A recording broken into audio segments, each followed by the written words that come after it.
2000 ఎకరాల్లో పైరు పెట్టారు పంట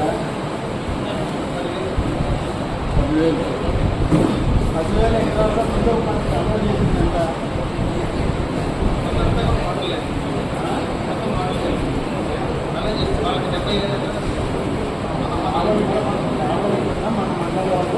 8,000 ఎకరాలకి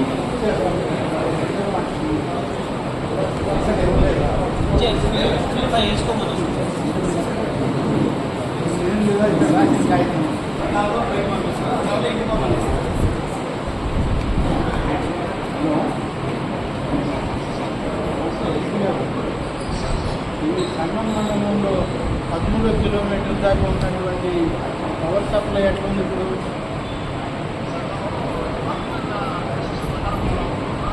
మూడు రోజులు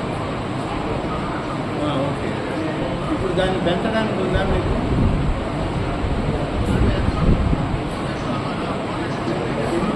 ఇంకొక రోజు ఎక్స్ట్రా ఇవ్వడానికి అంటే ఇంకో రోజు ఎక్స్ట్రా అంటే అందరికీ ఇచ్చేయాలి కింద వరకు కూడా. అంటే ఇప్పుడు 4-3 ఇస్తున్నారు, 4-3 చేయాలి. నేను కలెక్టర్తో మాట్లాడతాను ఇప్పుడు. ఎందుకంటే మొదటి బిగినింగ్లో కింద దాకా నీళ్ళు పోలేదన్నారు కాబట్టి అప్పుడు 3 రోజులు అంటే సరే అన్నారు. ఇప్పుడు రైతులు వాళ్ళకి పైరులు చేసుకొచ్చినాయి, 4 రోజులు నీళ్ళు ఇంటిపోతే పెట్టిన పెట్టుబడి పోతుంది. అందుకని దీన్ని 4 రోజులు 3 రోజులు చేస్తే సరిపోతుంది. కింద వాళ్ళకి నీళ్లు పోతూ ఉంటాయి, పైన 4 రోజులు పైన రైతులకు వస్తాయి. నేను మాట్లాడతాను కదా.